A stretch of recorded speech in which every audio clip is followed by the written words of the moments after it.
Bonjour et bienvenue à l'émission Vie de foi. Quelle joie d'être avec vous aujourd'hui et quelle joie d'étudier un sujet très important. En fait, en début de semaine, j'ai parlé que cette série était la série la plus importante. Nous parlons de la clé qui révolutionnera toute votre vie chrétienne. En fait, on parle de la révélation que nous sommes un esprit, que nous habitons un corps et nous possédons une âme. Pourquoi est-ce que c'est si important? Bien, si on ne comprend pas comment fonctionne notre esprit dans ce corps et avec l'âme, bien, finalement, on peut être totalement dirigé par soit notre âme ou notre corps et être charnel. Et plusieurs chrétiens sont charnels.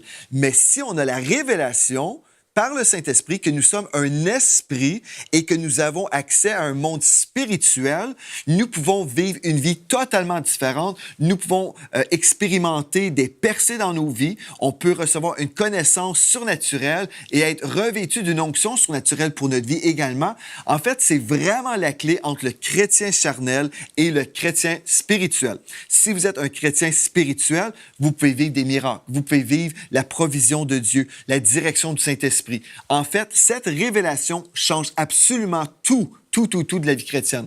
Et c'est vraiment un plaisir pour moi de passer ce temps avec vous pour vous aider à découvrir ces vérités, à les recevoir par l'Esprit de Dieu, parce que c'est seul l'Esprit de Dieu qui peut vous accorder cette révélation. Moi, je vous enseigne la parole de Dieu et j'ai la foi que vous recevez avec un cœur sincère, mais c'est juste l'Esprit de Dieu qui peut vous accorder cette révélation-là.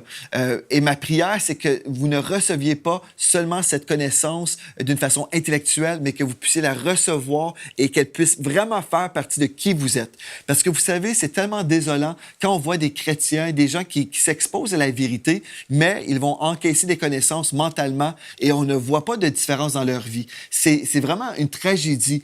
Par exemple, on a entendu l'Évangile prêcher et puis finalement, on a intégré certains principes de la parole de Dieu, mais omettant d'autres principes. Et ce n'est pas l'idée. Ce qu'on veut, c'est vraiment connaître la parole de Dieu d'une façon surnaturelle, d'une façon spirituelle, pour qu'on puisse vivre tout ce que Dieu en réserve pour nous. Donc, quand on découvre, par exemple, dans 2 Corinthiens 5, 17, un texte qu'on a lu depuis le début de la semaine, 2 Corinthiens 5, 17, nous dit, si quelqu'un est en Christ, il est une nouvelle créature. Les choses anciennes sont passées. Voici, toutes choses sont devenues nouvelles. Quand on découvre cette vérité-là et quand on comprend véritablement que ce texte ne concerne pas le corps ou l'âme, mais concerne vraiment l'esprit de la personne, nous sommes devenus une nouvelle créature, bien à ce moment-là, il devrait y avoir un impact majeur dans notre vie. Et je crois que plusieurs chrétiens ont entendu le verset, oui, je suis une nouvelle créature en Christ, mais on dirait qu'il n'y a pas de changement dans bien des cas. Donc, pas de changement, mais pourquoi ça, il n'y a pas de changement? On va revoir aussi un autre verset qu'on a lu dès notre première émission, parce qu'on veut revenir là-dessus aujourd'hui, pour vous aider à vivre un impact dans votre vie. Vous devez vivre quelque chose de différent si vous êtes vraiment une nouvelle créature.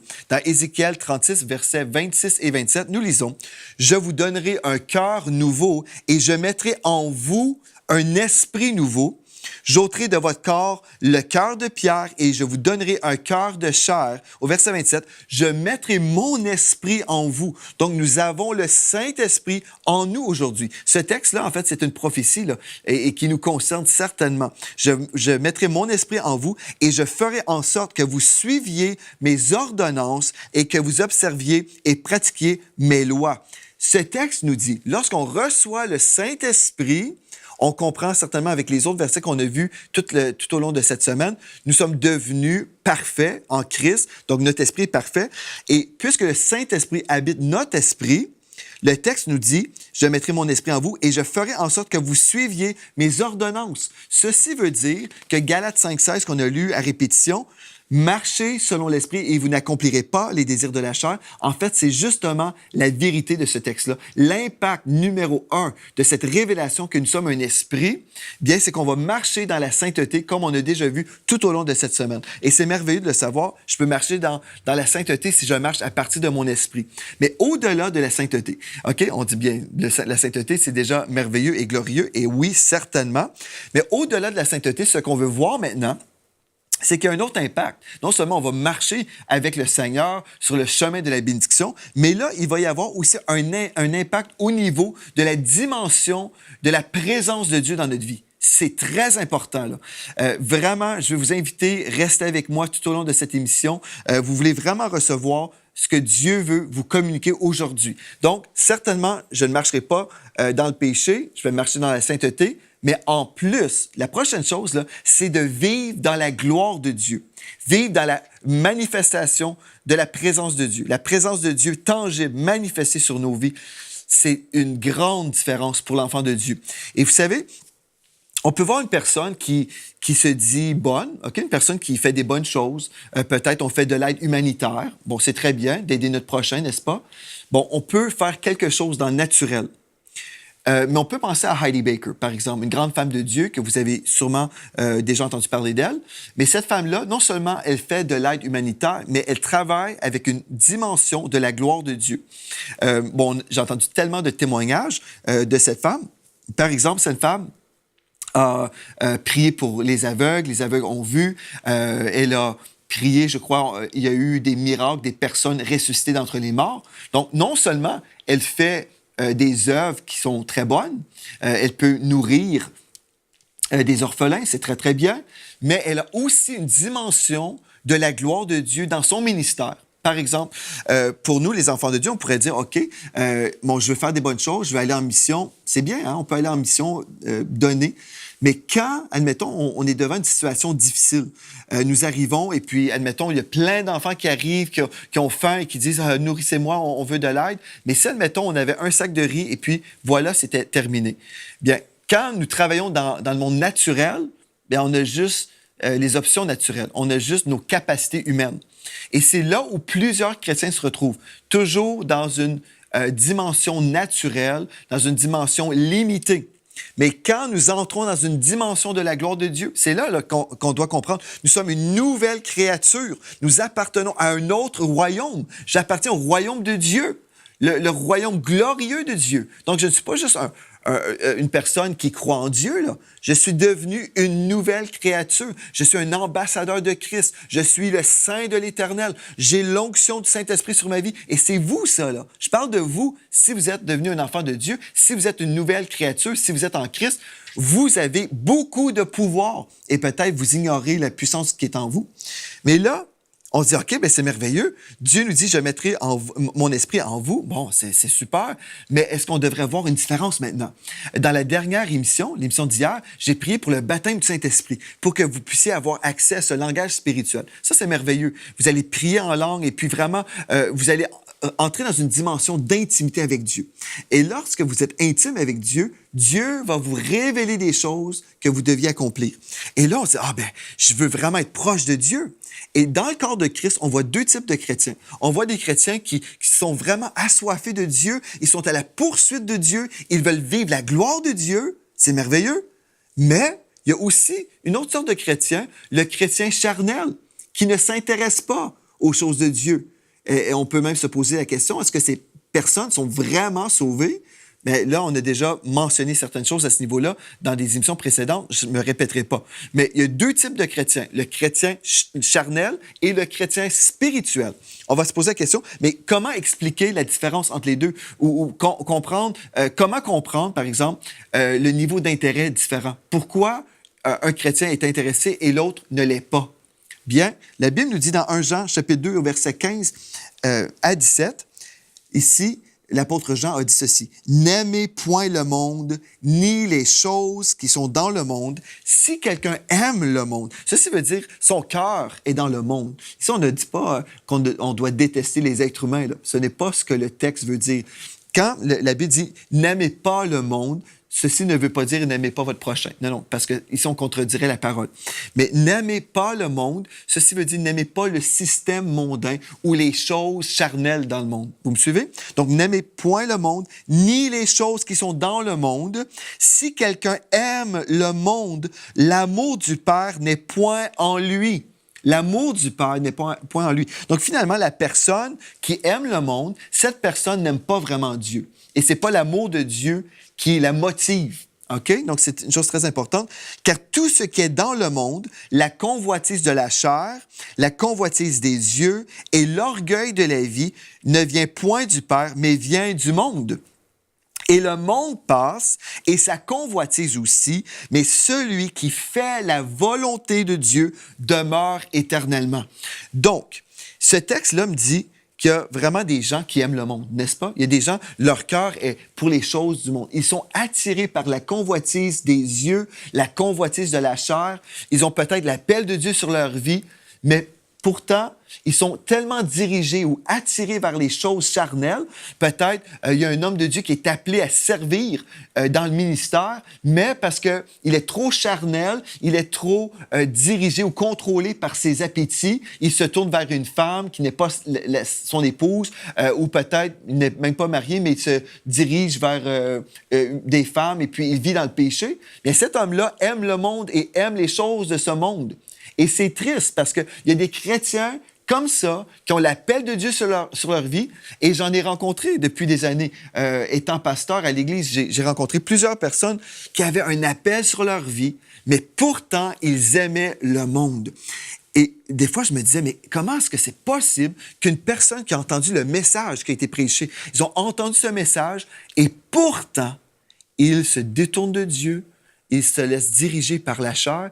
Il y a une des révélations, ce qui explique tout ça, ils n'ont pas saisi l'impact de leur nouvelle nature. Ils n'ont pas saisi. On pourrait étudier aussi la parabole des terres et des semences. Il y a des personnes qui viennent dans nos églises qui ne sont pas du tout sauvées. Ils sont juste touchés dans leur âme. Par exemple, ils viennent à l'église, ils sont touchés lorsqu'on entend les chants.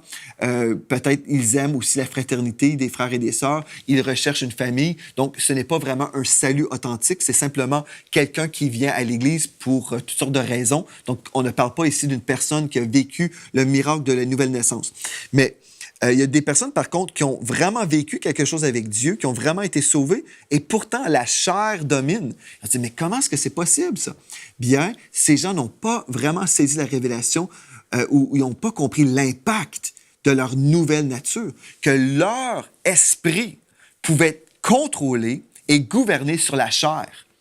Et c'est là, la chair domine, et domine. Ensuite, se lève et domine sur l'esprit. C'est absolument tragique quand ceci arrive. Donc, plusieurs ignorent, mon premier point aujourd'hui, plusieurs ignorent l'impact de leur nouvelle nature. Dans 2 Pierre 1,4, la Bible nous dit, nous sommes participants de la nature divine. Nous sommes, vous êtes, si vous êtes un enfant de Dieu, vous êtes participant de la nature divine. Et dans 1 Corinthiens 6, 17, celui qui s'attache au Seigneur est avec lui un seul esprit. Je suis un seul esprit avec Dieu. Vous êtes un seul esprit avec Dieu. Wow! Mais qu'est-ce que ça change dans ma vie, dans la vie de tous les jours? Bien, comprenons plusieurs choses maintenant. Qu'est-ce que ça va changer? Et si je suis un avec Dieu, bien, je crois, premièrement, que Dieu est glorieux, n'est-ce pas? Mon Dieu est glorieux. Mon Dieu est merveilleux. OK? Si mon Dieu est glorieux et merveilleux, et il habite en moi, il est devenu ce qui devrait se produire en moi. Bien, si mon Dieu est glorieux, je devrais devenir glorieux aussi. Je devrais être revêtu de la présence tangible de Dieu. Vous savez, j'ai mentionné Heidi Baker. Heidi Baker qui voyage et qui fait toutes sortes de bonnes œuvres. Et puis, on peut se réjouir et dire, « Wow, cette femme de Dieu fait des grandes choses. » Mais il y a des personnes aussi qui ne connaissent pas Dieu, qui font aussi des grandes choses. Mais tout ce qu'on va faire dans le monde naturel va répondre à un besoin temporaire. On peut nourrir notre prochain. OK? On peut lui faire du riz, lui offrir un repas. On peut payer pour la scolarisation. On peut payer même pour ses besoins peut-être médicaux.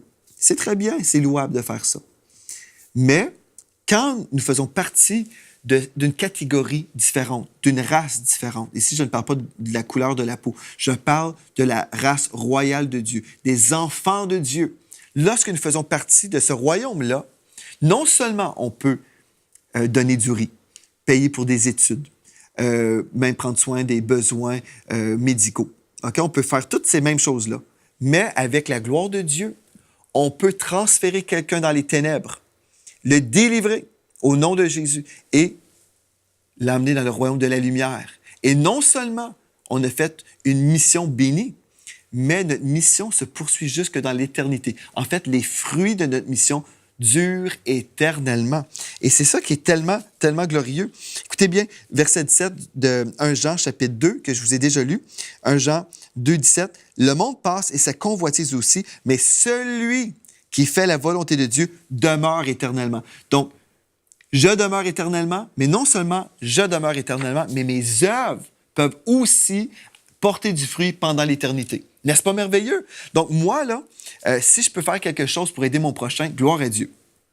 Mais l'impact de ma vie, ce n'est pas juste pour aujourd'hui, ce n'est pas juste pour demain matin, mais c'est pour l'éternité. Je prie, et ma prière, vraiment, c'est que tout ce que je vous ai enseigné cette semaine portera du fruit aujourd'hui, demain matin, dans une semaine, 2 semaines, mais pendant l'éternité. Et un jour, on va se rencontrer au ciel et vous pourrez me dire, j'ai appris à marcher et à vivre selon mon esprit au lieu de vivre dans le péché comme autrefois, au lieu d'être charnel et être dirigé, conduit par ma convoitise. Mais j'ai été totalement affranchi par Pasteur Joël. J'ai entendu cette parole et puis j'ai saisi la victoire et j'ai marché dans la sainteté toute ma vie. Et non seulement ça, j'ai découvert l'impact de mon appel, l'impact qui était d'être revêtu de la gloire de Dieu. La gloire de Dieu, la présence tangible de Dieu est pour nous. Mais on peut se faire voler par le diable. Hein? On peut se faire voler si on se laisse influencer par le monde dans lequel on vit ou si on se laisse influencer par la chair. Plusieurs chrétiens, des enfants de Dieu, nés de nouveau, se sont fait voler par le diable. Ils avaient un héritage en Christ, mais pourtant, leur chair est devenue leur Dieu. C'est triste, ça. C'est triste quand on valorise plus les plaisirs de la chair au lieu de choisir pour l'éternité. Quelle tragédie! Mais pour nous, aujourd'hui, on veut croire dans la gloire de Dieu, la gloire manifestée. Alléluia! Je vous invite, venez avec moi dans Ézéchiel, chapitre 1, et au verset 27 et 28. Je vais vous lire un texte ici qui nous décrit une vision que le prophète Ézéchiel a eue concernant notre Dieu. OK? Donc, Ézéchiel, chapitre 1, verset 27 et 28, dans la Bible du Sommeur. Je vis, voici ce que Ézéchiel a vu. Je vis que la partie supérieure de son corps, au-dessus de ce qui ressemblait à sa taille, avait un éclat étincelant et l'aspect du feu tout autour. Et la partie inférieure semblait comme baignée de feu et répandait autour d'elle une vive clarté. Wow! La clarté qui l'environnait avait l'aspect de l'arc-en-ciel qui resplendit dans les nuées en un jour de pluie. C'est ainsi que m'apparut ce qui ressemblait à la gloire de l'Éternel. À cette vue, je tombais la face contre terre et j'entendis quelqu'un me parler. Le Dieu de la Bible, c'est un Dieu glorieux, un Dieu baigné de feu, d'une vive clarté. Gloire à Dieu. Nous parlons d'un Dieu absolument majestueux, revêtu de lumière. Vous savez, quand Adam et Ève ont chuté, ils ont reconnu qu'ils étaient nus. Savez-vous pourquoi? Parce que Dieu les avait créés revêtus de sa gloire. Ils étaient revêtus de lumière. Et quand ils ont chuté dans le péché, ce vêtement de lumière est disparu. Et puis, ils se sont retrouvés dans le naturel, dans leur nudité, et ils ont voulu se cacher. Et c'est ça. Tous ont péché et sont privés de la gloire de Dieu, mais nous sommes gratuitement justifiés en Jésus-Christ. Gloire à Dieu. Donc, on dit, « Wow, mon Dieu est glorieux » et nous savons aussi que dans l'Ancien Testament, Adam et Ève aussi avaient été revêtus de gloire. Mais là, on a peut-être un peu de confusion. On se dit, est-ce que c'est possible pour moi aujourd'hui de retourner à cette place glorieuse du Jardin d'Éden? Et j'aimerais vous dire que oui, certainement. En fait, dans Ésaïe 42 et au verset 8, écoutez bien ceci. Ce texte a souvent découragé certains chrétiens qui se sont imaginés, bien, je vais vivre une petite vie chrétienne ordinaire. Mais non, vous êtes appelés à vivre une vie glorieuse. Et c'est ça l'impact de cette nouvelle création que vous êtes devenus. Ésaïe 42, verset 8 nous dit, « Je suis l'Éternel, c'est là mon nom, et je ne donnerai pas ma gloire à un autre, ni mon honneur aux idoles. » Donc, Dieu a dit, « Je ne donnerai pas ma gloire à un autre. » Donc, on se dit, « la gloire était juste pour Dieu. » Est-ce que c'est ça que ça veut dire vraiment? OK, on va premièrement prendre le temps, on va examiner le mot « gloire » dans la Bible. C'est important de comprendre, parce que si vous comprenez ces choses-là, vous pourrez exercer votre foi ensuite pour vivre et vraiment bénéficier de la gloire de Dieu qui est disponible pour vous. OK, ici, on peut juste mettre à l'écran le mot « kabod », par exemple. Le mot « kabod » veut dire gloire, OK, honneur, glorieux, abondance, richesse, splendeur, dignité, réputation, honneur, révérence, gloire qui revient. Donc, le mot « kabod » ou « kabod » nous parle ici de splendeur, richesse, dignité, réputation. la gloire de Dieu. Donc Dieu a dit, il ne donnerait pas sa gloire à un autre. OK? Est-ce que ce texte pourrait dire qu'il ne donnera pas sa gloire à un autre Dieu ou à des faux dieux, par exemple? Bien, moi, je crois que oui. Parce que, écoutez bien ceci, dans Philippiens 2, versets 5 à 11, ici, nous retrouvons un texte qui nous parle de l'humiliation du Seigneur Jésus. En fait, Jésus a choisi de s'humilier en quittant le ciel. Il s'est incarné sur la terre et puis il s'est fait un simple homme. Je vais vous lire le texte dans Philippiens 2, versets 5 à 11, et vous allez voir comment toute cette révélation devient vraiment excitante pour nous. Ayez en vous les regards ou les sentiments qui étaient en Jésus-Christ, lequel existant en forme de Dieu, n'a point regardé son égalité, qui n'a pas point regardé comme une proie arrachée d'être égal avec Dieu, mais s'est dépouillé lui-même. Donc Jésus s'est dépouillé lui-même en prenant une forme de serviteur, en devenant semblable aux hommes et ayant paru comme un simple homme. Donc, les gens voyaient Jésus se promener et puis ils ne pouvaient pas voir sur lui « Ah, wow, le Fils de Dieu, la gloire de Dieu est sur lui. » Non, mais Jésus a choisi de s'abaisser. Il a paru comme un simple homme. Au verset 8, « Il s'est humilié lui-même, se rendant obéissant jusqu'à la mort, même jusqu'à la mort de la croix. » Verset 9, « C'est pourquoi Dieu aussi l'a souverainement élevé et lui a donné le nom qui est au-dessus de tout nom, afin qu'au nom de Jésus, tout genou fléchisse dans les cieux et sur la terre, sous la terre, et que toute langue confesse que Jésus-Christ est Seigneur à la gloire de Dieu le Père. » Donc, Jésus s'est abaissé, il est venu sur la terre, Dieu l'a souverainement élevé et lui a donné le nom au-dessus de tous les noms, et maintenant, tout ça, c'est pour la gloire de Dieu le Père. OK, c'est très bien.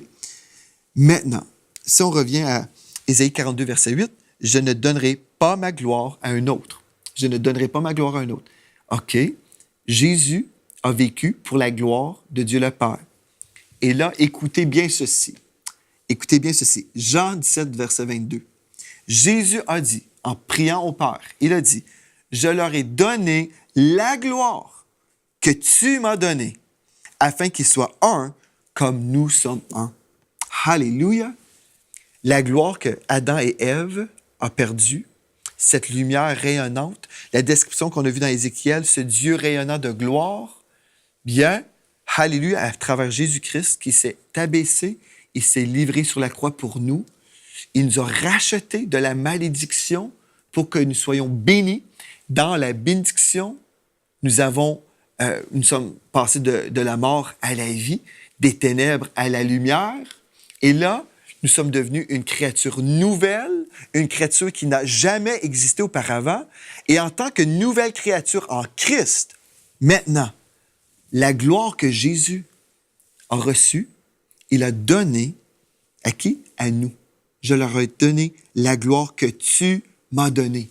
Donc, aujourd'hui, non seulement nous avons été recréés, non seulement nous sommes des saints de l'Éternel, mais nous sommes des créatures glorieuses. Et un jour, cette gloire va transparaître même sur notre corps. Gloire à Dieu. Vous pourrez lire dans 1 Corinthiens chapitre 15 tous les niveaux de gloire qui seront là lorsque nous recevrons un corps glorifié. En ce moment, notre corps n'est pas encore glorifié, mais la gloire, la dimension de la présence de Dieu est disponible pour nous. Donc, il devrait y avoir un impact dans notre vie, n'est-ce pas?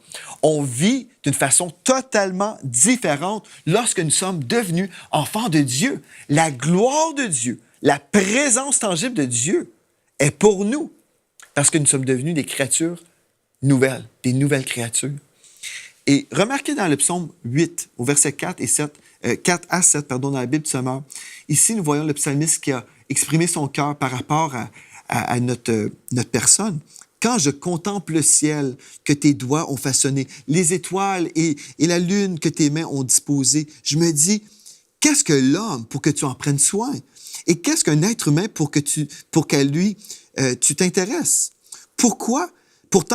Verset 6, pourtant, tu l'as fait de peu inférieur à Dieu, tu l'as couronné de gloire et d'honneur.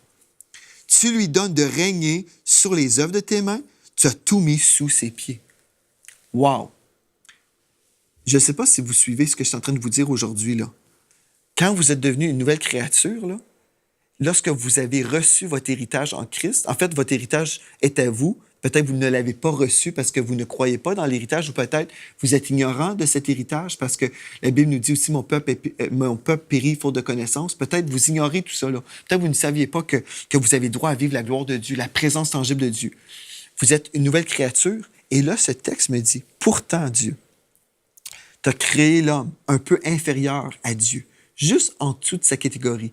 Nous ne sommes pas Dieu, mais nous sommes créés juste un peu inférieurs à Dieu. Ensuite, tu l'as couronné de gloire et d'honneur. Oui, quand Dieu a créé Adam et Ève, ils étaient couronnés de gloire et d'honneur, mais ils ont tout délaissé pour suivre le diable. Comme plusieurs chrétiens font, ils délaissent l'invitation à vivre une vie chrétienne glorieuse pour jouir du péché pendant quelques instants. Quelle stupidité! Quelle personne insensée! Vous savez, il y a des gens qui sont très intelligents dans le naturel. Ils peuvent avoir des bacs en théologie, ils peuvent avoir des doctorats, ils peuvent avoir toutes sortes de qualifications et que les hommes vont respecter. Et dire, « Wow, cette personne-là est impressionnante. » Il y a des gens super intelligents mentalement, dans le naturel, mais totalement stupides dans les choses de l'esprit. Pourquoi? Ils sont charnels. Mais quand vous êtes vraiment un enfant de Dieu, l'Esprit de Dieu qui est en vous a une connaissance, comme on a déjà vu dans les émissions précédentes. Il y a une connaissance spirituelle qui est là. On devrait savoir, il y a tellement plus en réserve pour moi. Je suis appelé non seulement à revenir à cette place où je suis couronné de gloire et d'honneur, mais puisque Dieu nous donne de régner sur les œuvres de ses mains et qu'il a tout mis sous nos pieds, bien, je devrais comprendre ceci aujourd'hui. Je vais régner dans la gloire, même aujourd'hui. Oui, je vais avoir un corps glorifié un jour, mais en ce moment, dans mon esprit, je m'attends de vivre la gloire de Dieu. Il devrait y avoir un impact dans ma vie, dans ce niveau de gloire-là. Et vous dites, OK, je veux vivre tout ça. Oui, je veux vivre tout ça, mais comment faire? Bien, vous devez être humble. Vous devez être humble. Dans le psaume 75, verset 6, vous allez comprendre ceci, que Dieu est votre source en toutes choses. N'élève pas si haut votre tête, dans le psaume 75, verset 6. N'élève pas si haut votre tête, ne parlez pas avec tant d'arrogance, car ce n'est ni de l'Orient, ni de l'Occident, ni du désert que vient l'élévation, mais Dieu est celui qui juge, il abaisse l'un et il élève l'autre. Donc, Dieu est notre source en toutes choses. Si nous comprenons, tout comme Jésus nous a servi de modèle, il s'est humilié lui-même, bien on doit s'humilier, pas en se dénigrant et en comptant des mensonges sur nous-mêmes, mais en réalisant que Dieu est notre source. On élève le Seigneur, on dit, Seigneur, tu es ma source, tu es le sujet de ma gloire. Alléluia. Ensuite, on va décider, je vais toujours marcher dans l'amour. Je vais demeurer sur la piste du Seigneur parce que Dieu est amour, donc je dois demeurer tout auprès de lui. Gloire à Dieu. Et 1 Jean 4,16 nous dit justement ça. On peut marcher avec lui dans l'amour. Donc, si je réalise, je suis une nouvelle créature en Christ, alléluia, ce n'est pas pour rien. Je n'ai pas juste une nouvelle identité pour dire, bien, me voilà, entre nous, entre chrétiens, on va dire que nous sommes des nouvelles créatures. Non, on devrait vivre une différence. On devrait commencer à vivre la gloire de Dieu. On devrait briller dans notre comportement. Jésus a dit, vous êtes la lumière du monde. Donc, brillons. La différence de cette révélation, c'est vraiment, je peux vivre à partir de mon esprit et entrer dans mon appel et ma destinée.